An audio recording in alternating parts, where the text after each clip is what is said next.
Paper बहुत अच्छा था सर, पेपर बढ़िया था। कैसा गया पेपर दोस्त? कैसा पेपर गया? अच्छा गया। इट वॉज फर्स्ट अटेम्प्ट, तो मेरी स्पीड थोड़ी स्लो है, तो मेरे अटेम्प्ट ज़्यादा नहीं हो पाए। आपके कितने अटेम्प्ट हैं? सर मेरे 92 है टोटल, मैंने 97 97? 90 के अप्रोक्स। 90 क्वेश्चन से 10 छोड़ गए। मेरे टोटल अटेम्प्ट 89 है। कितना अटेम्प्ट किया? 88 कितने अटेम्प्ट थे आपके? 82 के अप्रोक्स है। आप इधर सभी लोग घूम जाओ, टाइम है। मैं आपको पूरा बता देता हूँ पहला शिफ्ट का पेपर कैसा गया है। और मैं इंग्लिश का टीचर हूँ, अगर आप लोग यूट्यूब पे पढ़ते होंगे तो मुझे पक्का जानते होंगे, ठीक है। और अभी हुआ है फर्स्ट शिफ्ट का पेपर। मैक्सिमम बच्चों के जो अटेम्प्ट्स रहे हैं, इधर आ जाइए सारे लोग, आ जाइए पास में, और पास में आ जाइए तो सही रहेगा, ठीक है। मैक्सिमम बच्चों के जो अटेम्प्ट्स रहे हैं वो 80 प्लस है। अभी आपने देखा होगा, हमने कम से कम नहीं तो 30 से 40 बच्चों से पूछा, और मुझे एक भी ऐसा बच्चा नहीं निकला जो इसने ये कहा हो कि हमने 80 से नीचे किए। 80, 82, 85, 88, 90, 92, 92 हाईएस्ट हमें मिला है। तो 92 आउट ऑफ 100। आपको क्या लगता है बच्चों का लेवल फर्स्ट शिफ्ट में सारे के सारे एकदम ए क्लास वाले चले गए थे क्या? नहीं, इसका मतलब हुआ पेपर का लेवल इजी आ रहा है। क्योंकि अगर एक बच्चे से पूछते वो 92 बता रहा है, 85 बता रहा है, अगर दूसरे से पूछे वो भी यही बता रहा है, और 2500 से पूछे सबने 80 प्लस अटेम्प्ट किया है, तो इसका मतलब है कि पेपर डुएबल है। वोकैबुलरी बहुत आसान आ रही है। अगर आप लोग को डर लग रहा है तो बिल्कुल टेंशन छोड़ दीजिए, क्योंकि ऐसा पेपर है कि पूरे 25 में 25 कर सकते हो आप लोग इंग्लिश का, ठीक है। मैं इंग्लिश का ही फैकल्टी हूँ, तो मैं आपको इंग्लिश में पूरा गाइड कर दूंगा कि आखिर करना कैसे। कुछ बच्चों ने तो ऐसे भी बताया कि सर आपने जो सॉल्व करने की ट्रिक बताई थी कि वोकैबुलरी में आंसर ना पता हो तो कैसे करते, वो ट्रिक काम आ गई आज यहाँ पे। तो मैं अभी बस आपको 2 मिनट में वो चीज बताऊंगा और आप उसको फॉलो जरूर करिएगा, ठीक है। सो पहले मैं अपना परिचय दे दूं। संदीप केसरवानी नाम है। यूट्यूब पे केवल नाम सर्च करिएगा, आपको सारी चीजें मिल जाएगी, ठीक। और अभी हम यहाँ पर एसोसिएट है इस कंपनी के साथ, जो आप देख पा रहे हैं, राइस स्मार्ट। आप ये भी सर्च करेंगे तो कंपनी का नाम मिलेगा। आप देखो बच्चों, मैं आपको इंग्लिश में बताता हूँ अटेम्प्ट कैसे करना। इसमें कोई ऐसा बच्चा जिसके मॉक में इंग्लिश में 25 से कम नंबर आ रहे, 25 से कम, 25 कम नंबर नहीं, 25 से कम अटेम्प्ट्स हो रहे हैं। क्वेश्चन 25 होते हैं। कोई ऐसा बच्चा जो पूरे अभी अटेम्प्ट नहीं कर पा रहा है इंग्लिश में, एक बार हैंड रेज करो। बाकी सबके पूरे 25 हो रहे। अरे वाह, सब टॉप करेंगे सेकंड शिफ्ट वाले, मैं पक्का कहता हूं। तो मैं आपको बता दूं बच्चों, एग्जामिनर की स्ट्रेटजी क्या होती है, एक एक करके मैं सारे टॉपिक्स बताऊंगा, 5 मिनट लगेगा। सबसे पहला, वोकैबुलरी के 2 ऐसे टॉपिक, सिनोनिम और एंटोनिम, एग्जामिनर के पूछने का तरीका क्या होता है वो बताता हूं। आपको पता है कि एग्जाम में जो भी वोकैब होती है वो किसी न किसी पार्ट्स ऑफ स्पीच में होती है। जैसे या तो वर्ब होगी, या तो नाउन होगी, या तो एडजेक्टिव होगी, या तो एडवर्ब होगी, है ना। किसी न किसी पार्ट्स ऑफ स्पीच में होती है। पार्ट्स ऑफ स्पीच आप सबने पढ़ रखा है। तो एक काम करना हमेशा, आप अगर आपके सामने कोई क्वेश्चन दिया है कि इस पर्टिकुलर वर्ड का सिनोनिम बताइए, एंटोनिम बताइए, हो सकता है आपको उस वर्ड का मीनिंग पता ही ना हो, लेकिन उसके लास्ट में TION लिखा है तो वो क्या हो जाएगा पार्ट्स ऑफ स्पीच में?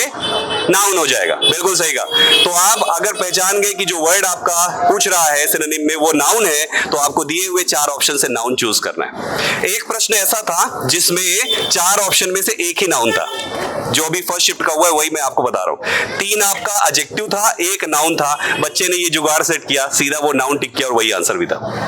मतलब जो प्रश्न है जिस पार्ट्स ऑफ स्पीच में, आंसर आपको उसी पार्ट्स ऑफ स्पीच में देना है। मेरी बात समझ पा रहे हैं सभी लोग? अगर उसने प्रश्न पूछा एडजेक्टिव में, सपोज उसने पूछा लेबोरियस, लेबोरियस मींस क्या होता है? Hard working. कौन बच्चा बता रहा है? बड़ा मेहनती, इधर आगे आजा। सो हार्ड वर्किंग होता है, लेबोरियस का मतलब होता है हार्ड वर्किंग। तो आपके लेबोरियस के लास्ट में OUS है, तो ये क्या बना? एडजेक्टिव बन गया। जब आपका प्रश्न एडजेक्टिव में है तो आपको आंसर भी एडजेक्टिव से चूज करना है। मेरी बात समझ पा रहे हैं? तो आपको क्वेश्चन जिस भी पार्ट्स ऑफ स्पीच में पूछे, आंसर उसी में करना। अच्छा, इसमें भी थोड़ा डीप जाना है। जैसे एडजेक्टिव में पॉजिटिव डिग्री में पूछा तो आंसर पॉजिटिव डिग्री वाला चूज करना।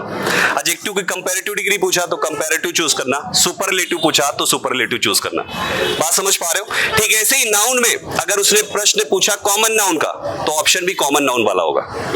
समझ पा रहे हैं? प्रश्न पूछा कलेक्टिव नाउन का, तो आंसर भी कलेक्टिव नाउन का होगा। ऐसे ही एडवर्ब में भी है, ऐसे ही वर्ब में। अगर वर्ब उसने पूछा फर्स्ट फॉर्म में, तो आंसर ING फॉर्म वाला कभी नहीं होगा। अगर उसने प्रश्न पूछा 2 प्लस फर्स्ट फॉर्म में, तो आंसर भी 2 प्लस फर्स्ट फॉर्म का होगा, क्योंकि दोनों में अंतर होता है। फर्स्ट फॉर्म और 2 प्लस फर्स्ट फॉर्म में अंतर होता है, राइट। ये सब हम क्लास में सिखाते हैं हालांकि। तो ध्यान रखिएगा, वोकैबुलरी इस जुगाड़ से अगर एक भी प्रश्न आपका सेट हो जाता है तो क्या बुरा है? है कि नहीं? एक भी अगर ऐसे हो जाता है पार्ट्स ऑफ स्पीच की हेल्प से। एक और जुगाड़ बताता हूँ करने का। बहुत बार ऐसा होगा, देखो आंसर पता है तो आप तो पूरे 100 करके आओगे, 100 के 100 प्रश्न करके आओगे आप सारे एग्जाम का, सारे के सारे सब्जेक्ट्स का, लेकिन नहीं पता तो कैसे करना है वो सिखा रहा हूं मैं। एक और जुगाड़ होता है बच्चे सिनोनिम एंटोनिम करने का, बता दूं? कितने लोग जानना चाहते हैं? आते मुझे तब मजा आएगा। Okay fine. सो एक और जुगाड़ है वो ये है, जैसे मान लीजिए आपके सामने एक सिनोनिम दिया है और उस सिनोनिम का सबसे पहला जो वर्ड है वो एक वर्ड अभी पूछा गया था फिलैंथ्रोपिक। फिलैंथ्रोपिक मींस क्या होता है? मैनकाइंड। बिल्कुल सही, जो मैनकाइंड को यानी इंसानियत को प्यार करता है, ठीक है, उसको हम फिलैंथ्रोपिक कहते हैं। अब आपको कैसे पता चला फिलैंथ्रोपिक की मीनिंग होती है लवर ऑफ मैनकाइंड? PHIL। शुरुआत में जो फिल लिखा हुआ है वो किसी में भी जुड़ गया तो उसका मतलब होता है प्यार, स्नेह, लगाव या इज्जत देना, ऐसा करके आप समझ सकते हो।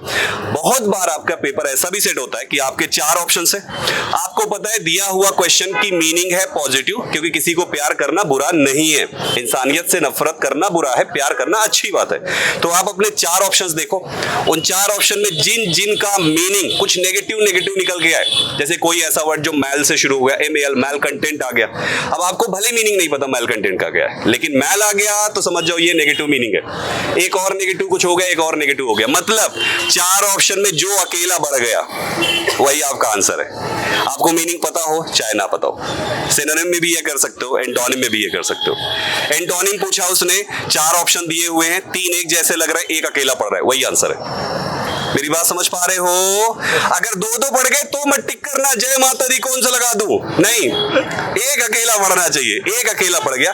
मैं प्रीवियस ईयर के बच्चे 13 साल हो गए मुझे पढ़ाते हुए, और इस 13 साल से मैं ये देख रहा हूं कि पेपर में ऐसा सेट करके आता ही आता है। इस शिफ्ट में नहीं तो किसी और शिफ्ट में, किसी और नहीं तो किसी और में, लेकिन एग्जामिनर ये सेट करता है। अभी मैंने जो बताया फिलैंथ्रोपिक एग्जाम में था, ठीक है। तो इस तरीके से आपको वोकैबुलरी के ये 2 हैक्स फॉलो करने हैं। पहला कि पार्ट्स ऑफ स्पीच से सेट कर लो, दूसरा टोन वाइज सेट कर लो। पॉजिटिव है, जो अकेला पड़ गया वो आंसर है। सिनोनिम पूछे चाहे एंटोनिम पूछे, अकेला पड़ गया वो आंसर है, ठीक है, डन। इस तरीके से हो जाएगा। ओके, तीसरा मैं आपको बता दूं, और किस टॉपिक में सबसे ज्यादा दिक्कत हो रही, 2 तो बता दिया, आप पूछो मैं वही बताऊंगा। इंग्लिश का क्या नहीं बन पा रहे पेपर में बच्चा, क्या नहीं बन पा रहा इंग्लिश में?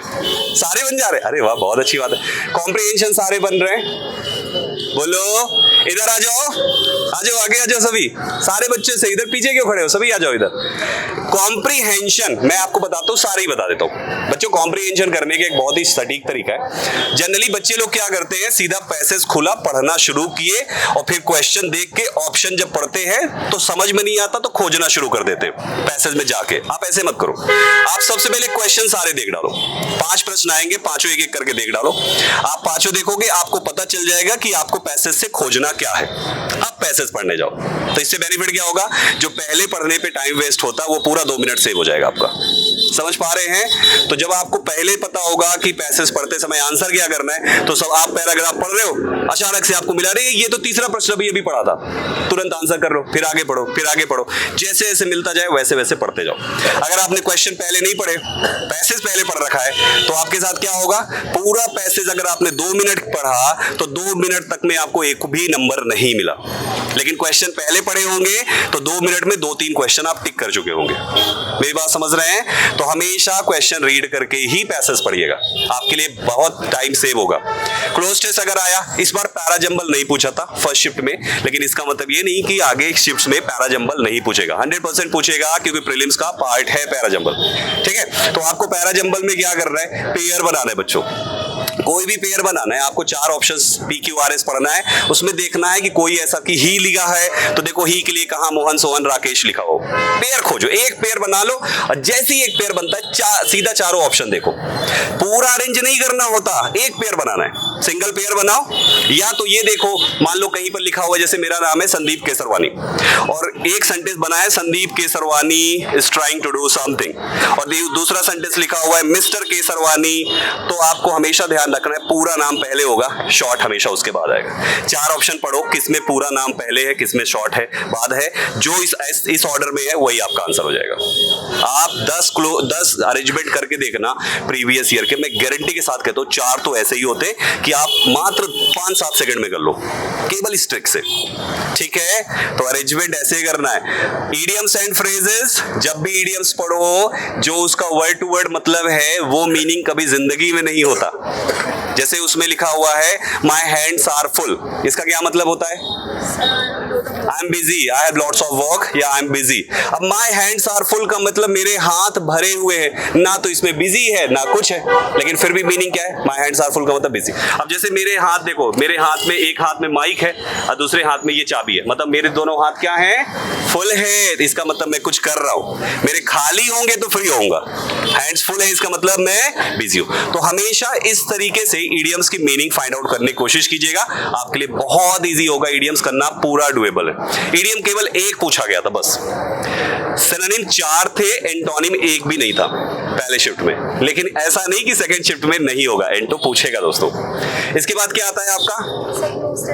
क्लोज टेस्ट कैसे करना है बच्चे? क्लोज टेस्ट में हमेशा आपके जो ऑप्शंस होते हैं वो इतने क्लोज होते हैं कि आपको कभी लगेगा सी लगा दूं, कि कभी लगेगा बी लगा दूं, बड़े क्लोज, इसी नाम उसका क्लोज टेस्ट है। आपको क्लोज टेस्ट में क्या करना है? आप कोई पैराग्राफ पढ़ रहे हो, पढ़ते समय फर्स्ट ब्लैंक आपको मिला, आपने 4 ऑप्शन देखा, आप अभी भी किसी एक ऑप्शन पे 100% श्योर नहीं हो। अब क्या करना है? बिल्कुल टिक नहीं करना, आगे बढ़ो। हमेशा forward reading and backward reading 100% accuracy दिलाती है। आपको अगर 100% श्योर नहीं हो, फॉरवर्ड रीडिंग कंटिन्यू रखो, आगे पढ़ो, आगे के ब्लैंक्स फिल करो। जब तक आप आगे के 1-2 ब्लैंक फिल करोगे, आप बैकवर्ड रीडिंग करने की जरूरत नहीं पड़ेगी, सीधा वो आंसर पता चल जाएगा। Forward reading helps a lot. जब भी फंसो तुक्का ना मारो कि चलो यार ये ठीक ही लग रहा है, लगा ही देते। ठीक ही लग रहा है नहीं, यही है तभी लगाना, क्योंकि बच्चे एक प्रश्न गलत होता है तो कितने नंबर कटते हैं? कितने कटते हैं? 2.5। कुछ बच्चे कहते हैं सर आधे नंबर कटते हैं ना, 2.5 करते हैं। इसलिए गलती से भी एक भी प्रश्न तुक्का मत मारिएगा, जितने आ रहे उतने करके आइएगा। नॉर्मलाइजेशन जिंदाबाद। किसी को नहीं पता पेपर की कट ऑफ कितनी जा सकती है, लेकिन मैं आपको बता दूं बच्चे, लास्ट ईयर कितनी थी? 153, जनरल की 153। इस बार आपको क्या लगता है कितनी हो सकती है? 160 जा सकती है। डराइए मत सारे बच्चों को। Last year cut off, last year vacancy कितनी थी? 7000, सबको पता है। इस ईयर वैकेंसी कितनी है? 17000, यानी लास्ट ईयर से 2.5 गुना। जब वैकेंसी ज्यादा है तो रिक्रूटमेंट ज्यादा होगा ना। अब ऐसा तो है नहीं कि पिछले साल के बच्चे बड़े ब्रिलियंट थे और इस बार सब बुद्धू हो गए, है क्या ऐसा? वही बच्चे हैं सारे के सारे। दैट मीन्स कि यहां पर कट ऑफ लास्ट ईयर से कम जाएगी। मैक्सिमम जनरल की कट ऑफ होगी 145, इससे ऊपर एक नंबर नहीं जाएगा, 140 से 145 के बीच रहेगी। इसलिए मैं ये बात आपको इसलिए कह रहा हूं ताकि आप तुक्का ना मारे।